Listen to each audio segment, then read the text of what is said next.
Vote দেবেন। আমরা চাইবো গণতন্ত্র ফিরে আসুক, মানুষ নিজের ভোট নিজে দিক, যাকে খুশি তাকে। দ্বিতীয় কথা আমরা বলবো, আপনি ভোট দেওয়ার আগে ভাববেন এই ভোটটা কাদের জন্য আপনি দিচ্ছেন। এই ভোটটা কি শুধু ভোটটা দিতে হয় তাই দেওয়া, নাকি আসলে এই ভোট, এই নির্বাচনে ভোটদানের অধিকার গণতন্ত্রের সাধারণ গরিব খেতে খাওয়া মানুষের সবচেয়ে বড় অধিকার, সবচেয়ে বড় হাতিয়ার। আমাদের কাছে পুলিশ নেই, আমাদের কাছে কোটি কোটি টাকা নেই, আমাদের কাছে ওই অনেক গায়ের জোর নেই যার ভিত্তি করে আমরা খুশি তাই করতে পারি।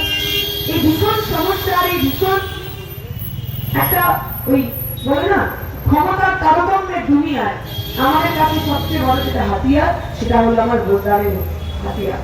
এই ভোটদান আসলে ঠিক করে আমার 5টা বছর, আমার 10টা বছর আমার মাথার উপর তারা বসে থাকে। আপনার যদি মনে হয় যারা আপনার ছেলেমেয়ের চাকরি বিক্রি করে বান্ধবীর ছাতির তলায় টাকা লুকিয়ে রাখে, সেই মানুষগুলোর কাছে আপনার ভোট, আপনার ভবিষ্যৎ, আপনার আগামী সুরক্ষিত, তাহলে অবশ্যই তৃণমূলকে ভোট করবেন। আপনার যদি মনে হয় যারা ওএমআর শীট পরীক্ষা নিলেন, পরীক্ষার উত্তরপত্রের 70% ভোটের কাছে পেশ করতে পারলেন না, কোটি কোটি টাকার দুর্নীতি করলেন, তাদের হাতে আপনার পরিবারের ছেলে মেয়ে ভবিষ্যৎ সুরক্ষিত, তাহলে অবশ্যই তৃণমূলকে ভোট করবেন। আপনার যদি মনে হয় 15 বছর আপনার এলাকার এমপি, যাকে আপনি আপনার সুখে দুঃখে যন্ত্রণায় পাশে পাননি, প্রতি বছর 6 কোটি টাকা প্রতি বছর।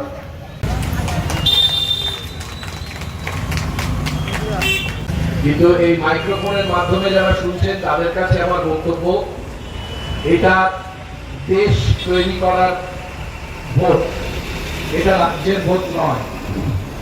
এবং 75 বছর আগে এই আরএসএস, যাদের রাজনৈতিক সংগঠন হচ্ছে বিজেপি, তারা 75 বছর আগে বলে দিয়েছিল যে তারা এই সংবিধান মানে না, এই দেশের পতাকাকে মানে না, এবং সবচেয়ে বড় কথা হচ্ছে যে এই দেশের বুকে তারা মনে করে না অন্যান্য ধর্মাবলম্বী যারা আছেন তারা সমনাগরিক, তাদের মনে করা হবে তৃতীয় শ্রেণীর নাগরিক। এটা 75 বছর আগে ঘোষণা করা হয়ে গেছে। আপনি আজকে যদি মনে করেন তৃণমূলকে ভোট দেবেন, তাহলে আপনার ভোটটা নষ্ট হবে। তার কারণ এই ভোটটা রাজ্যের জন্য ভোট নয়। আপনার যদি তৃণমূলকে ভোট দিতে হয় তাহলে সেটাকে বাঁচিয়ে রাখুন। আপনার যদি মনে হয় তাহলে সেটা যখন রাজ্যের ভোট হবে দেবেন, কিন্তু এই ভোটটা ইন্ডিয়া জোটকে শক্ত করার ভোট। এই বামফ্রন্ট মনোনীত এবং কংগ্রেস সমর্থিত সিপিআইএম প্রার্থী দীপশিতা ধর লড়ছেন।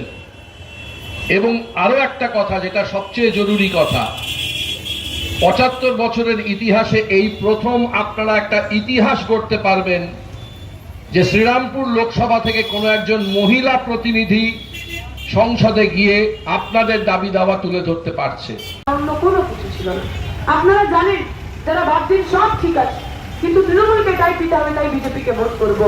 আপনি বুকে হাত রেখে বলুন, আপনি শিওর, আপনি কনফিডেন্ট, আপনি আত্মবিশ্বাসী, যাকে আপনি বিজেপির ফুলে ভোট দিচ্ছেন, বিজেপির বড় ফুলে ভোট দিচ্ছেন, আগামীকাল সে কোনো কারণে তৃণমূলে চলে যাবেন।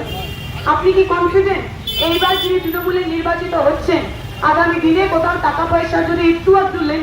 আপনি একটা কাজ করেননি, ডানকুনি ওভারব্রিজ বামফ্রন্ট সরকারের সময় 32 কোটি টাকা রেখে গেছিল, 32 কোটি টাকা। বামফ্রন্ট সরকার বলেছিল ব্রিজ হবে 11 মিটার, আর তলা দিয়ে একটা আন্ডারপাস হবে, তলা দিয়ে আন্ডারপাস হবে। আজকে রেল পারাপার হয়, এবারের মানুষ রেল পারাপার হয়, কিন্তু যখন তখন ট্রেনে দুর্ঘটনায় পড়তে হচ্ছে মানুষকে। কত মানুষ মারা গেল রেল পারাপার হতে? আপনি আন্ডারপাস করেননি, আন্ডারপাস হলো না। আসন্ন লোকসভা নির্বাচনে রাজ্যের প্রতিটি প্রান্তে বামফ্রন্ট প্রার্থীদের জয়ী করুন।